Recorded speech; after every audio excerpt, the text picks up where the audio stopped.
Ruby's Heaven, written by Mary Knight.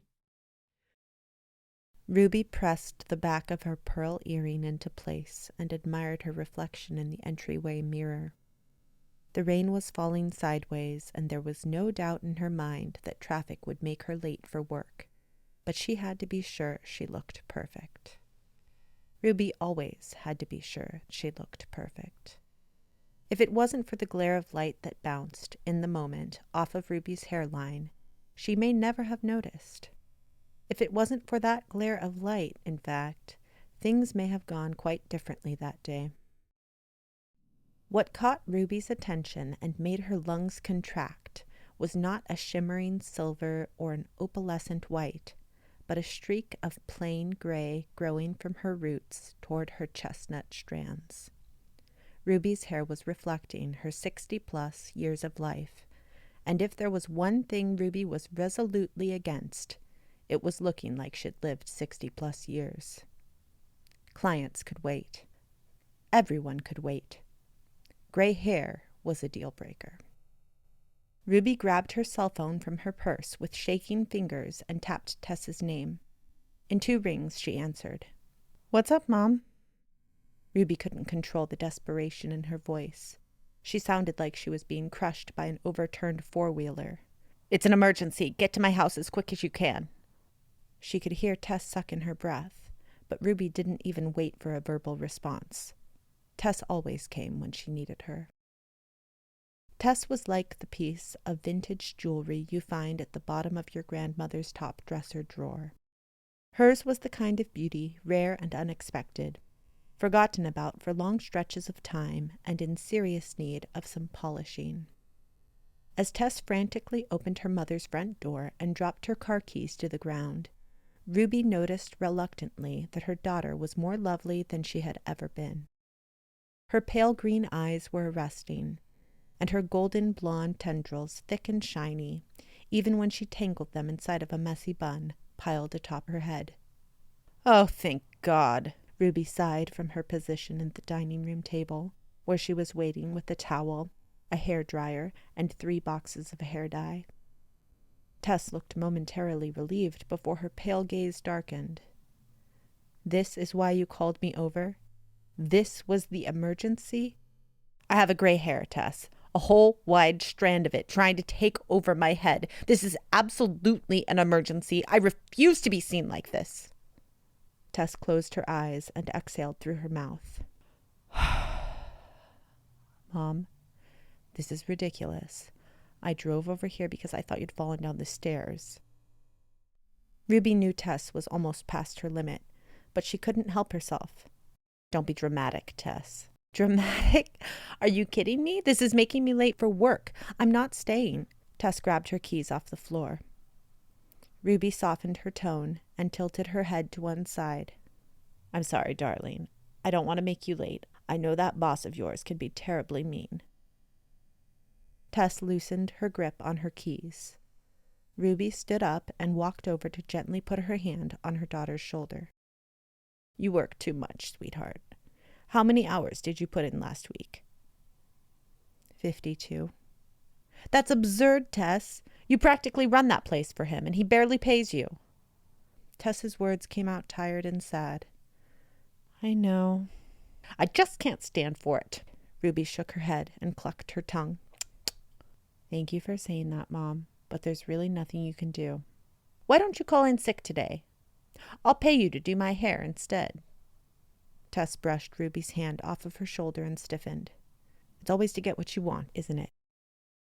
Sometimes Ruby's desire to be right was stronger than her desire to be kind. "I'm not like you, Tess. I care about how I present myself to the world. You wouldn't understand. You've never been pretty." "Why do you say stuff like that to me? You can be so mean, you know that? My life was better before I had you." Ruby spat each word into the air, and each word had the sharp edge of a knife slicing. Tess's jaw clenched. "You are so vain, Mother. Dye your hair yourself." With that, Tess turned on her heels and threw the door back open. Ruby's last attempt at persuasion was muffled by the slam of thick mahogany wood. "But I'm not good at doing things by myself." Ruby pretended like she hadn't seen Tess's lower lip quiver. She pretended like she didn't feel the impact of her words when they slapped her daughter in the heart. Ruby was good at pretending. It was how she got things done. Feeling too much slowed you down. Ruby knew this. It didn't happen the way Ruby always imagined that it would. She'd envisioned a more noteworthy death. Perhaps a valiant battle with cancer and last words uttered from her hospital bed as her friends and family gathered close. She'd never foreseen anything so quick or so happenstance. She was simply standing in front of the mirror, admiring her new hair color. When she lifted the hairdryer, it slipped from her hands into the sink of soapy water. Without much thought, Ruby dipped her hands in the water to retrieve it, and then everything was lightning and fire for a brief, searing instance. And then everything was light. It was like flying and falling simultaneously. Whether Ruby was tumbling or leaping, she couldn't tell. But as gravity pulled in all directions, as she moved across a vast sea of shimmering gold, she could feel her body become weightless. She could feel everything changing. And then she landed. The meadow was peppered with bluebells and lupine, sparks of indigo and carnelian amidst rolling emerald hills. It was the most fragrant, idyllic place Ruby had ever set eyes on. She tilted her head back in the warm wash of sun. That's when she noticed. Someone was waiting for her. Two tall beings with glowing faces and feathered wings stood smiling and reaching out their arms for Ruby. One was female and one was male. They wore simple clothes. The female angel spoke first, wisps of jet black curls framing her oblong face. "Welcome to your heaven, Ruby. We are your guardians here." Ruby's ribs suddenly felt sharp against her skin. Her stomach lurched. "Heaven? Am I dead?" The angels nodded and continued to shower Ruby with their light-filled gaze. When Ruby searched her mind for a memory of what happened, it was blank. All she could remember was the falling and leaping sensation, the golden, shimmering sky.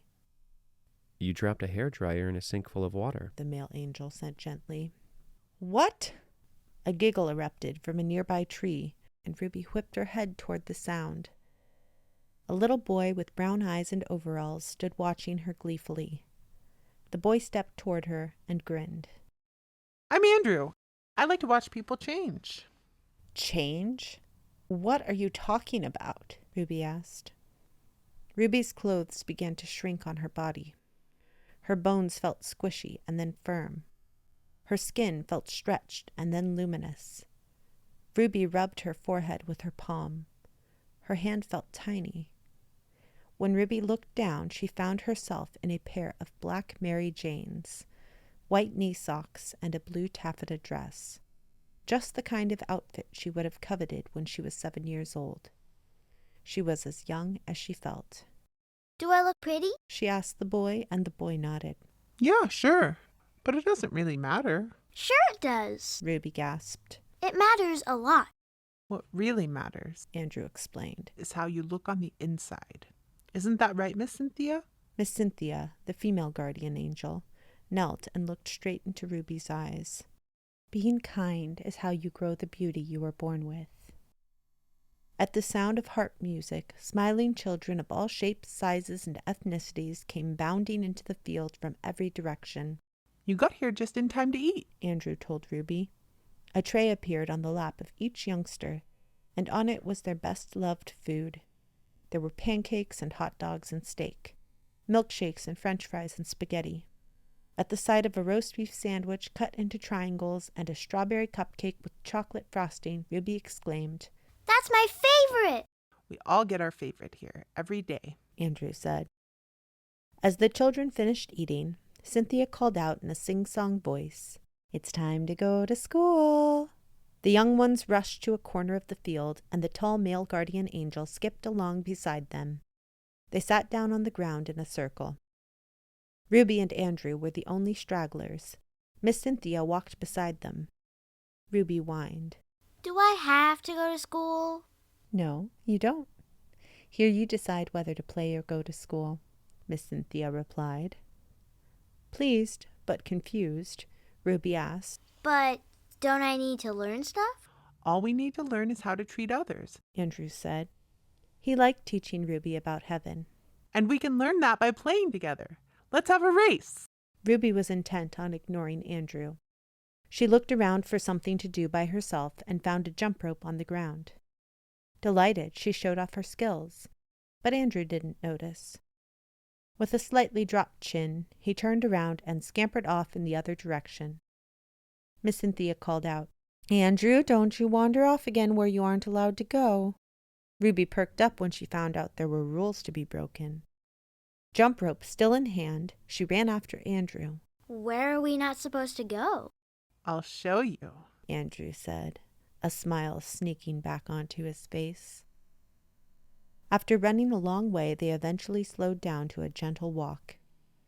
Andrew stopped abruptly when they came upon a sign that read, No little angels beyond this point. Ruby grabbed his hand and tried to pull him forward. Without budging an inch, Andrew pointed to a tall wooden fence in the distance. See that fence? It's adult heaven. Let's go! No, we can't do that. We don't want to get hurt. Ruby put her hands on her hips and stomped her foot. That's just one of those stupid rules. It's not, Andrew argued. Miss Cynthia explained it to me. We're in kids' heaven so we can grow up. If we go to adult heaven before we're ready, it will hurt us real bad. As Ruby ran off, she called back to him. I don't believe that. With an unusual burst of speed, Andrew caught up with Ruby and tackled her. Solemnly, he said, You see things there that are too sad for kids. Okay. Ruby submitted. We'll go back then. Ruby helped Andrew up and took a few steps toward kid heaven. She let Andrew get a ways in front of her. Then she changed direction and sped right towards adult heaven. Ruby surveyed the fence. It was high. Too high. Her jump rope. Swinging the rope like a lasso, Ruby secured it on the other side of the fence, where she pulled it through and tied a knot. Then she latched on like a tiny monkey and climbed to the other side. Tessa's day moved at the pace of a snail. It was not unusual for the hours at Cafe Henderson to drag on, especially with her boss, Corey, hovering over her shoulder and criticizing her every move. When Tess finally made her escape, an hour after close, she rushed back to her mother's house, regret gripping her belly. She hated to fight with her mother, even when her mother was cruel. It's strange how you sense things, how the body can feel impending danger like an animal understands the invisible warning signals of storms. It was like that for Tess, as her hand twisted around the knob. She knew, with every cell of her being, that inside she would find something terribly out of place. "Mom?" Tess called as she moved swiftly from the entryway into the hall and toward the bathroom. The image of her mother's body on the floor beside the sink seemed almost cartoonish at first. It was too surreal to be acceptable. It was too preventable. Tess dropped to her knees and yanked her phone from her pocket. 911, what's your emergency? Tess couldn't hear herself speak, though she knew she was speaking, delivering information to the dispatcher, giving him her mother's address. All she could see was the morning replayed over and over in her mind. This is all your fault. A sharp voice split through her thoughts. The voice was her mother's, but it wasn't coming from her mother's body. It was as crisp and real as a slap in the face. Tess was so startled she dropped the phone. Someone is on their way now, ma'am. The dispatcher concluded, as Tess picked the phone back up with shaking fingers. You heard me, the voice continued. This is all your fault. I'm dead because of you. The voice was coming from everywhere and nowhere, echoing inside her head until it made Tess dizzy. She folded herself into a fetal position beside her mother's form and cried like she hadn't cried since she was a baby. Ruby, perched on a fence post, looked down into adult heaven. A large glistening pond surrounded by a lush forest. Ruby whispered to herself. I bet I can see my reflection in the water. She smoothed her hair and used the rope to climb down the fence. She headed toward the pond. At the water's edge was a petite woman with a long braid and smooth brown skin. Brown moccasins adorned her tiny feet, and long yellow feathers hung from her ears. A new woman took form beside her. She had a thoughtful expression, but all Ruby noticed was her large stomach, her too-tight dress, and her purplish lipstick. "Welcome to heaven, Miss Thompson. My name is Violet," the petite woman said. "You had a heart attack while you were teaching." Miss Thompson's face contorted in surprise. "Oh, no, my first graders had to see that? Are they okay?" Violet nodded.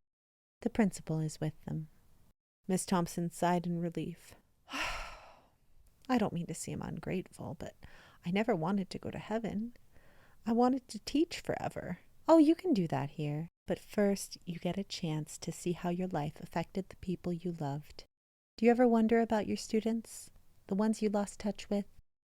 Miss Thompson's eyes grew wide. "Of course," the petite angel inquired.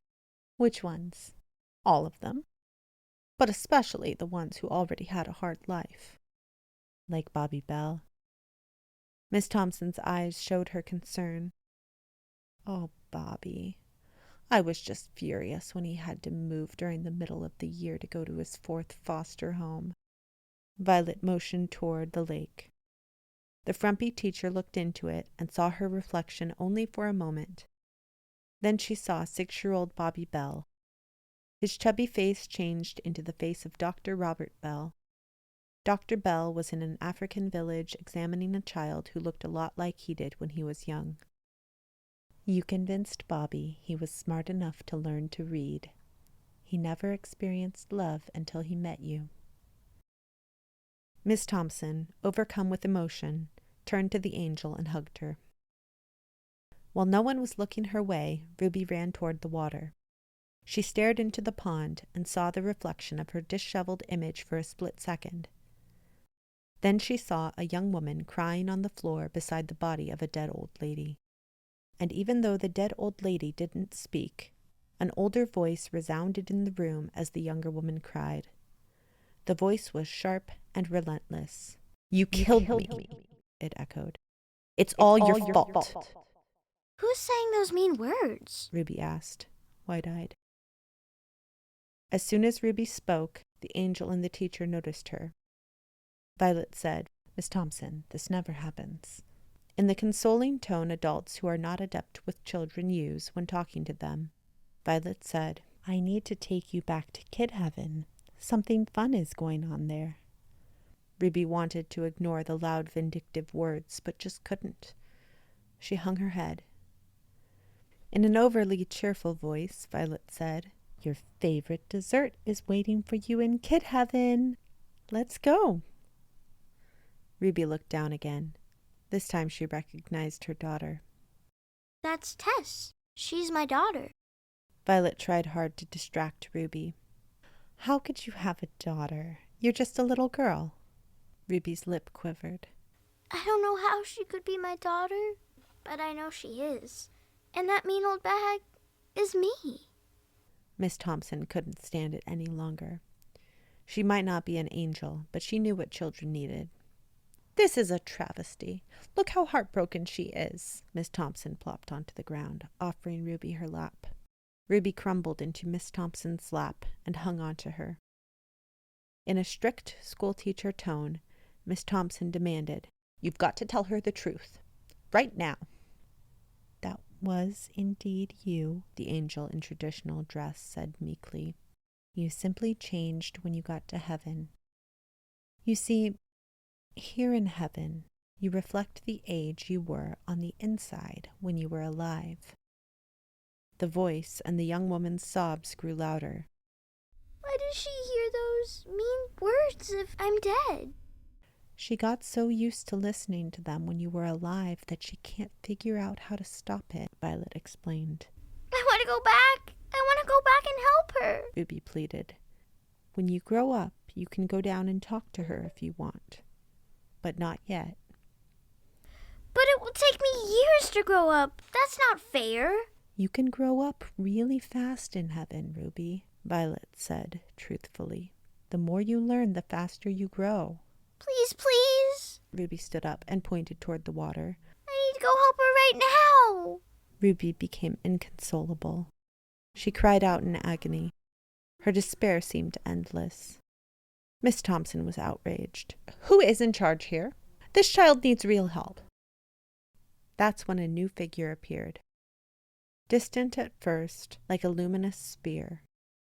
As the sphere drew closer, Ruby realized it was someone she had always known, but never seen. A pure beauty with dark skin, blue eyes, and black cotton candy hair. Her smile enchanted Ruby. As she got closer, she took the shape of a kind-looking man in faded jeans. He sat down beside Miss Thompson and placed his hand on Ruby's tiny shoulder. He looked at Ruby with a gaze that felt like a soft song, or a welcome embrace, or a perfect rain. The angel stood as tall as she could possibly stand and said, God, I wish I'd handled this better. The old man addressed the angel calmly. As he did, his skin tone changed to match hers. We'll set you up with some additional training. Miss Thompson is right. Ruby knows too much. She can't be happy here until this is resolved. God's skin tone darkened as he nodded a thank you to Miss Thompson. Ruby looked into God's eyes, which changed back to blue. He placed his now white hand on Ruby's head. He let out a long, low whistle, and the golden shimmer returned. Tess stayed back after the men took her mother's body. She returned to her spot on the floor where her mother once laid. She didn't feel the presence of the small child standing behind her, but she heard the child's soft exhale. Her first thought was that grief had made her crazy. That woman was so mean to you. You shouldn't listen to her. Tess rubbed her eyes and blinked.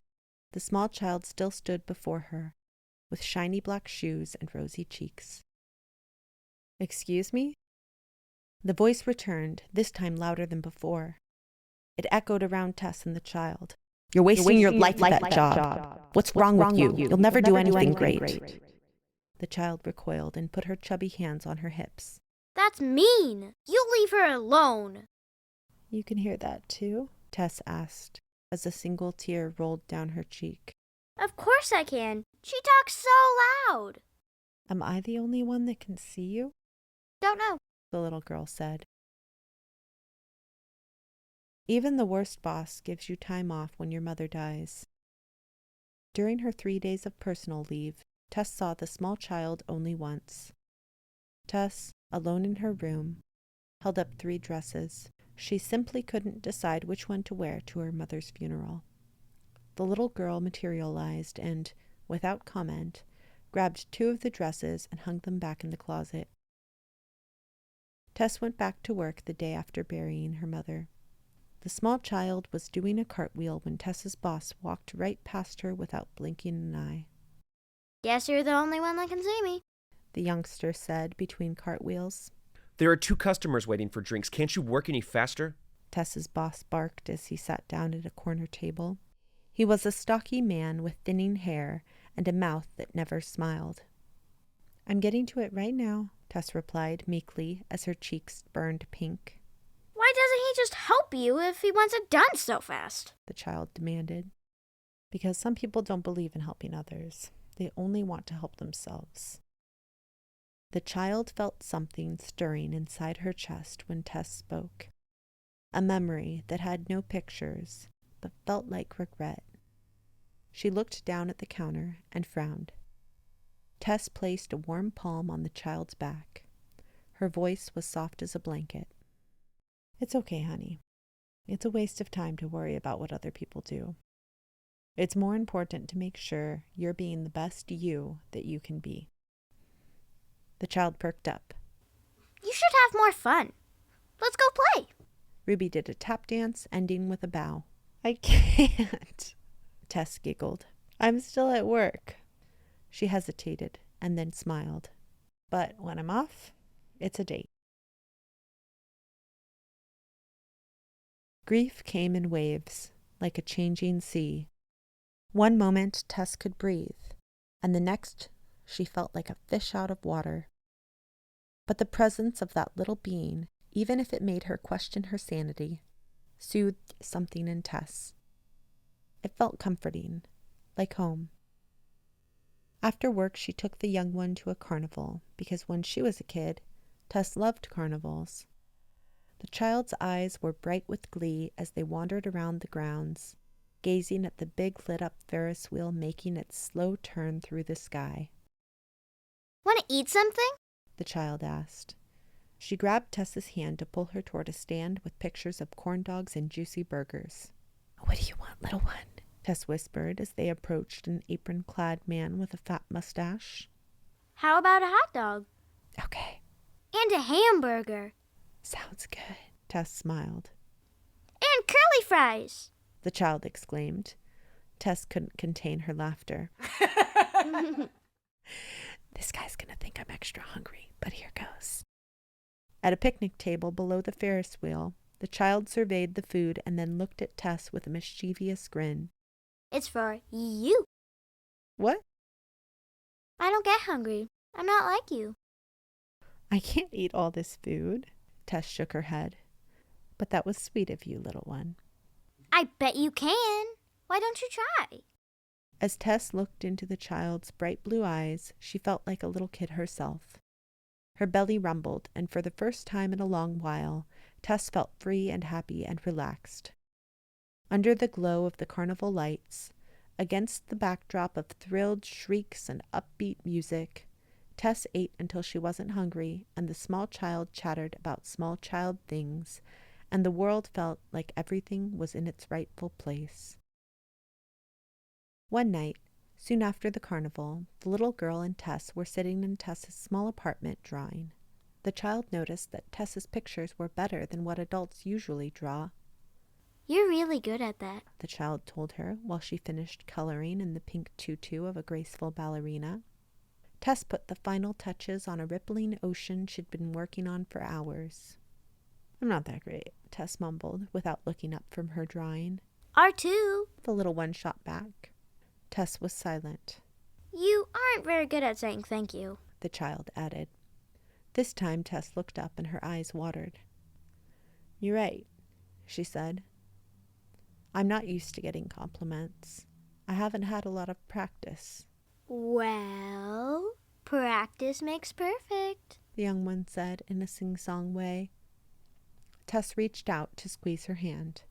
You're pretty smart, you know that? Tess said. And it made the child feel something warm grow against her heart. Tess was late coming home, like usual, but this time she'd left the youngster at her house, and felt concerned as she pushed open the front door at 8:30. The little girl furrowed her brows and stuck out her lower lip. Did your boss make you stay late again? Yeah, but it's okay, Tess responded cheerfully. I'm home now. He's lazy. He could help you, but he doesn't. He's not so bad, Tess countered. That's when the voice returned, loud and sharp, her mother's piercing cadence echoing through the house. He is too, the voice shouted in unison with the small child. Tess sucked in her breath. You agree on something, she said to the big open space where the voice had just been. The child stood up and walked toward Tess. She wrapped her tiny fingers around Tess's hand. I don't like the way he treats you, she said, and her eyes grew round. The voice was quick to follow up. He's mean, he's arrogant, and he only thinks of himself. Kind of like you. The child shouted in the wake of the voice's last words. You're mean and selfish, just like him. That's ridiculous, the voice argued. I'm nothing like him. The child set her fierce stare on Tess, and Tess couldn't help but nod her head. You are, Tess said softly, and the voice grew in volume. Even if I was like him, there's nothing I can do about it now. It's not like it would help for me to apologize. What's done is done. Tess took a deep breath that traveled from her toes to her heart.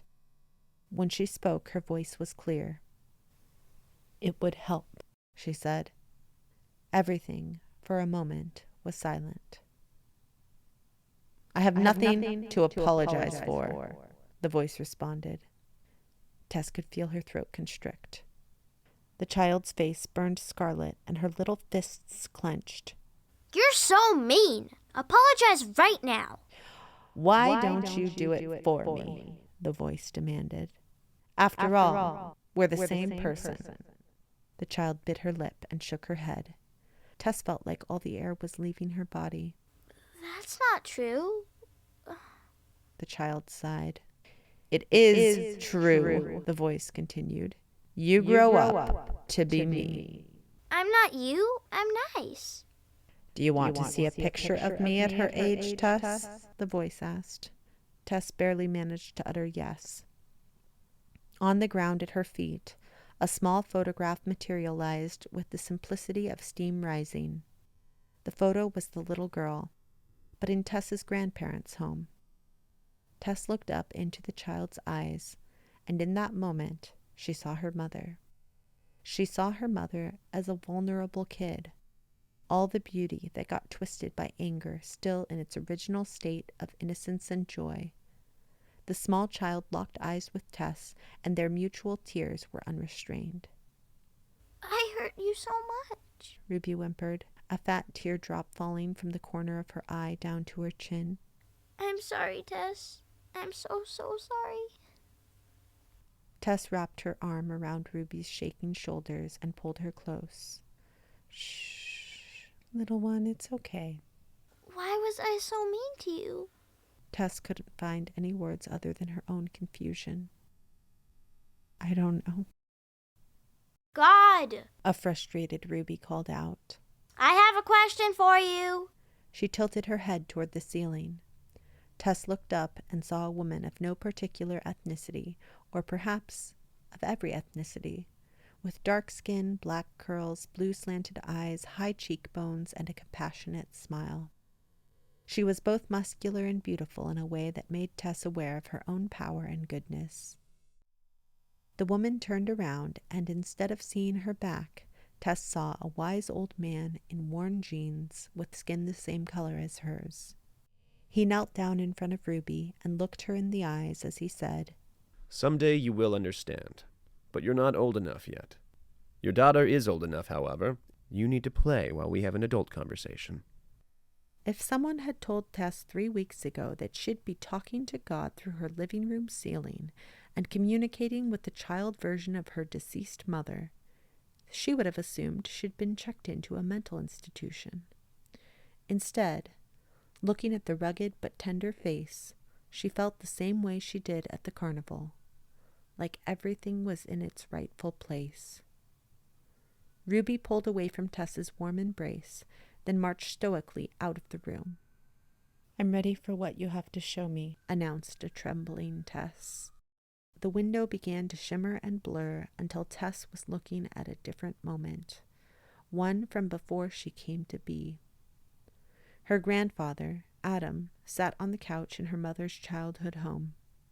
Her grandmother, Pearl, busied herself in the kitchen. When is Rudy getting here with that boyfriend of hers? Adam said gruffly. When she gets here, don't make her more nervous than she already is, Adam, Pearl hollered from the kitchen.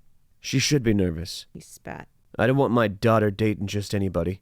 Adam scratched his belly, then added, Did you get dinner ready yet?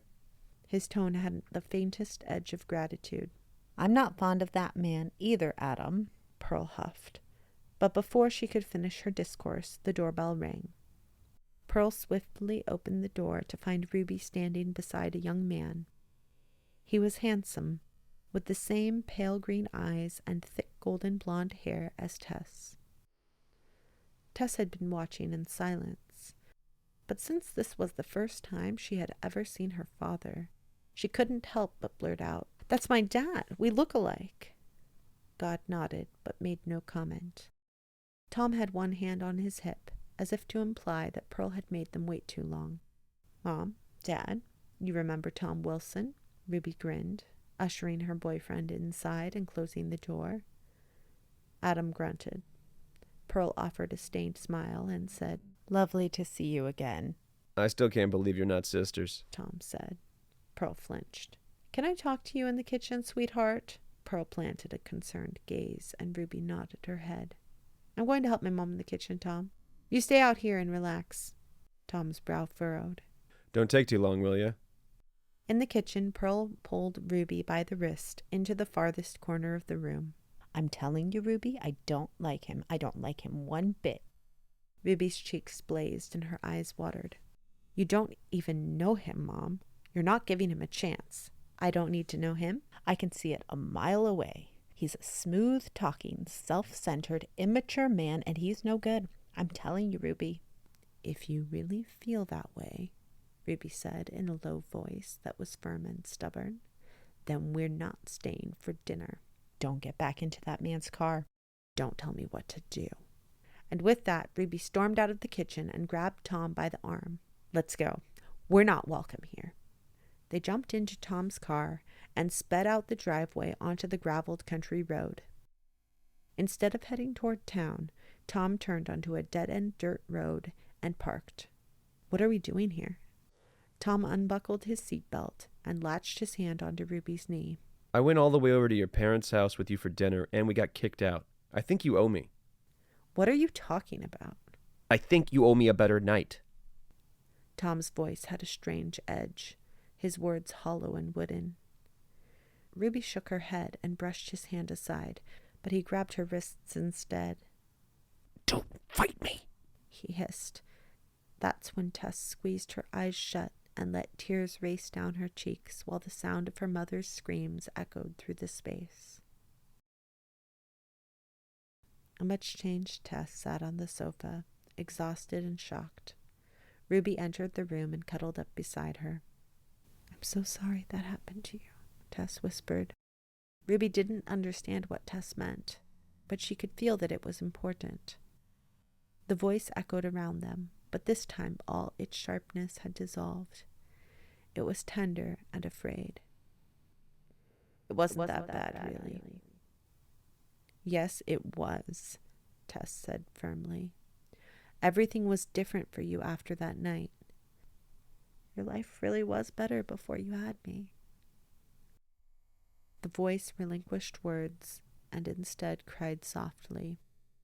Ruby didn't know exactly why she said what she said next, but it made sense to her in some way she couldn't explain. Do you want to grow up now? She asked the voice. "I want to quit being mean," the voice said softly. Ruby jumped up and yelled decisively, God, we're ready! Tess wrapped her arms around Ruby and held her close. "Thank you," Tess murmured. "I'll miss you so much." When Tess was alone, she sat for a long time in silence.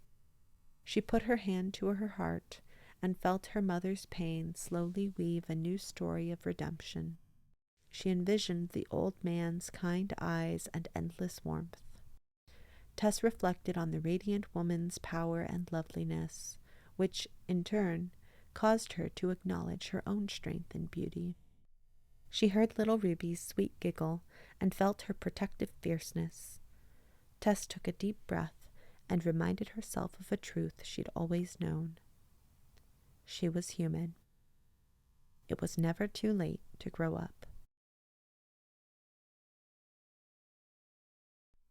On a bench by the river, Tess gazed at the soft dusk braiding purples and pale blues through the mist of evening. Today was a good day, her last day at the cafe. Corey hadn't expected her to quit, but she no longer cared about his expectations. A whole new world of possibilities spread out before her, and she closed her eyes. She listened to the gentle rhythm of footsteps, laughter, and conversation. In the dimming of the day, she inquired, with the sweet innocence of a child, "Tess, what makes you happy?"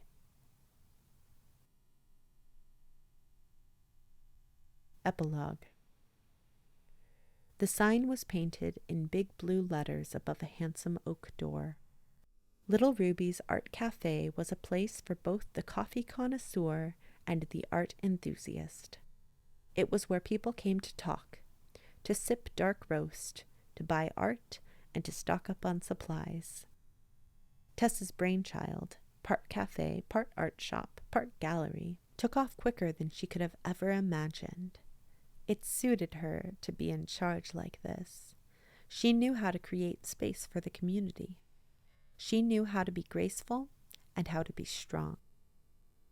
In the back corner of the room, Tess sat beside her easel, admiring another painting she'd completed from her Little Angel series. This one showed Ruby tap dancing. Her two employees, Doug and Laura, busied themselves with cleanup while they sang out of tune to local radio music. "We had a great day, Tess," Laura smiled as she closed the register and made a note in the cafe log. "It's always a great day for me when I sell more than one painting," Tess grinned. A loud clatter made Laura jump. Doug quickly emerged with flushed cheeks and an apologetic frown. I broke a bunch of glasses. I'm so sorry, Tess. "Don't worry about it." Doug nodded his head as Laura handed him a broom. Tess suddenly felt goosebumps cover her skin and the temperature shift in the air around her. When she looked to her left, her mother was standing in front of her, exactly how she was before she died, except with a mane of gorgeous gray hair. I came to apologize to you, my beautiful daughter. Tess couldn't feel her own breath, just a wash of emotion and the desire to be held. "Everyone makes mistakes," Tess said. Doug responded from behind the counter, where he swept glass into a small bin. Thank you for being so understanding about it, Tess. Tess didn't turn her head toward Doug. She focused on her mother. She didn't want to miss a second of this precious moment. Tess sank into her mother's embrace. She let her head rest on her mother's shoulder like she did when she was a little girl. She let time evaporate and the pain rise and dissolve. Tess let everything go as her mother squeezed her tight and the rules of visible and invisible ceased to matter. In the cozy glow of evening, surrounded by her creativity and her future, Tess let her mother love her. Tess let her past be healed with the gracious ease of light reclaiming morning.